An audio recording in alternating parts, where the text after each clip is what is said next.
La bonne idée. Culture.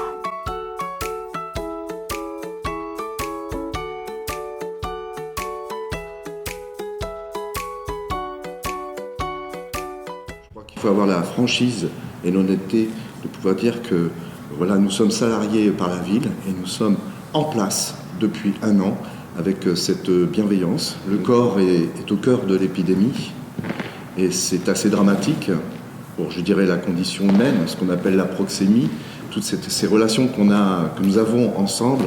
Mais là, on touche encore, par rapport à notre métier, si la danse est un métier, des choses qui sont beaucoup plus intimes, qui sont celles du corps, qui est partagé avec l'esprit, et qui, quand ils travaillent ensemble, travaillent cette forme d'expression qui est celle de la danse, qui est celle de la poésie, je crois, de l'action humaine, tout simplement, et qui, aujourd'hui, est simplement condamné à l'arrêt.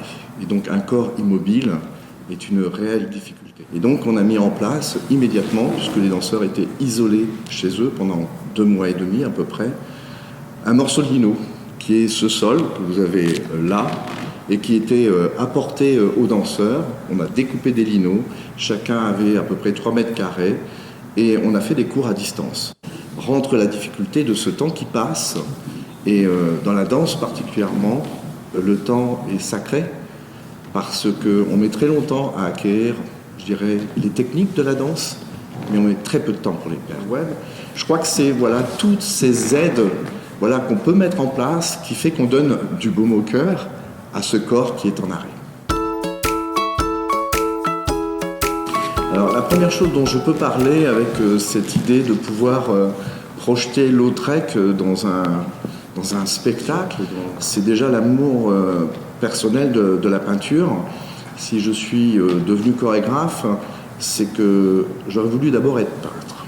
Et puis l'amour de la peinture m'a fait, bien sûr, en arrivant à Toulouse, encore plus découvrir le musée Toulouse-Lautrec. Et je me suis dit que lui qui était empêché dans son corps, arrêté dans son corps, a sans doute transcendé, je pense, l'amour. C'était quelqu'un qui avait sans doute une ivresse d'amour, un vivre d'amour. Mais je crois qu'il fallait beaucoup plus loin avec ce que nous a laissé Toulouse-Lautrec. C'est cette idée que ces dessins ou ces peintures, pour moi, ne sont jamais figés. Et finalement, je crois que c'est un peintre du mouvement. Et c'est ce qui m'a motivé à aller beaucoup plus loin, de voir qu'il a été un précurseur et un pionnier sur beaucoup d'aspects, celui de la sérigraphie, celui du cinéma, celui de la photo. Ça fait partie du mouvement aussi, tout cela. Et de partir de l'inanimé ou du figé, qui est cette proposition que l'on voit sur ces peintures et ces tableaux, c'est comment moi, ce monde-là, je peux essayer de le rendre vivant avec ces nouvelles technologies que nous avons aujourd'hui, qui est la réalité virtuelle, et de pouvoir plonger peut-être le spectateur aussi dans un deuxième regard qui n'est peut-être pas celui que l'on verra en direct, ou peut-être on deviendra soi-même Toulouse-Lautrec, mais peut-être que ce sera aussi un inverse, on pourra avoir une vision beaucoup plus à proximité, je dirais, de ce qui se passe. On pourra rentrer à l'intérieur de cet espace scénique qui est souvent interdit pour un spectateur. C'est impossible. Donc, je suis entouré de personnalités comme Bruno Coulet, qui est un grand compositeur qui a reçu beaucoup de victoires de la musique et de César. Mais je me suis accompagné de Sergio Tomassi aussi, qui est un accordéoniste qui a travaillé avec Gréco, Barbara, Lama. Et le son de l'accordéon, qui est cet instrument très très pluriel, va nous donner sans doute, je dirais, un parfum de cette époque. Et de se dire que là, peut-être, il y a quelque chose à faire avec une touche qui est celle d'aujourd'hui. Je me suis dit aussi, moi j'aime bien partir d'abord sur l'inconnu, et de travailler sur d'autres modes, je dirais. Et j'ai fait appel à Sylvie Olivet, qui travaille dans le cinéma. On s'est dit qu'il y a quelque chose qui était très très important, c'était le non finito. Et le non finito, c'est cette histoire où tout à coup, il y a des échappées.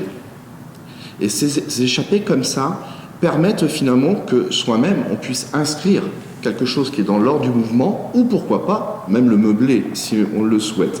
Donc là, il y a un imaginaire qui rentre en jeu. Et là, il y a un jeu d'animation qui devient vraiment intéressant Et c'est ce jeu d'animation qui devient uniquement théâtral, qu'on va déposer comme ça sur la scène du théâtre du Capitole.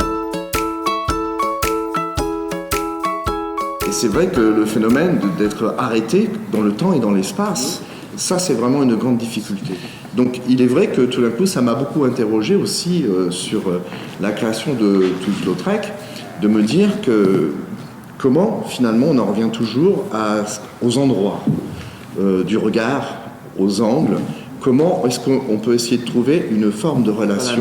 Il est évident que quand on est avec un aplat qui est cet écran, bien sûr que le dialogue peut passer, mais un danseur, il a besoin de quoi? Il a besoin d'avoir dans l'espace, en ce moment on a Carlson, on est dans la poésie, et il y a des choses qui tout d'un coup ne peuvent plus intervenir sur simplement un graphique qui est en 2D. Un danseur est en 3D. Un danseur, il est dans l'espace, il est dans cette mobilité, et c'est compliqué simplement d'aplatir, même si on peut comprendre ce qui se passe. Ça, c'est la grande difficulté. C'est pour ça que je crois, et j'espère, qu'en tout cas le numérique, le virtuel ne sera qu'une substitution et non un remplacement de ce qu'on appelle le spectacle vivant. Nous avons envie de nous toucher, nous avons envie d'être en contact. Pourquoi on a inventé le slow? Pourquoi on a inventé ces danses qui sont primitives, qu'on a ensuite codifiées, etc. C'est parce qu'on en a besoin. Et donc, j'espère en tout cas que le Toulouse-Lautrec que je voudrais faire, ce soit une sorte de fête éternelle du corps. Oh, la bonne idée, c'est drôle parce que je vais parler de la mauvaise idée, c'est que j'ai eu un accident de scooter. Et donc cet accident de scooter a fait que je me suis brisé entièrement la clavicule gauche, ici. Et comme j'étais sur le travail de Toulouse-Lautrec, j'ai trouvé un lien incroyable. Je me suis retrouvé dans une situation d'être entièrement bloqué aussi, moi, au niveau de mon corps. Mais ça m'a permis de pouvoir dire, mais comment cet homme-là, qui avait finalement ce corps arrêté dans la mobilité, tout ça, transcende entièrement le mouvement à travers tous ses dessins et sa peinture. Et je me suis dit, mais il faut peut-être que j'aille explorer comme un archéologue ce que cela veut dire. Et ça m'a fait un bien fou. Là, c'est une bonne idée. Et de pouvoir essayer de le traduire et de le transmettre, peut-être, dans le geste chorégraphique. Donc c'est sûr que c'est un malheureux accident, mais peut-être un bienfait. Et c'est toujours aussi ce que je trouve extraordinaire avec le corps, c'est la manière dont on accepte, la manière dont on s'adapte et la manière dont on peut simplement revivre les choses. Since we are a child, they say we have to be someone, and now at least I realize I know which one I wanna be the only one. I wanna be the only one for you, my dear. The only one, only one, only one. No one's left.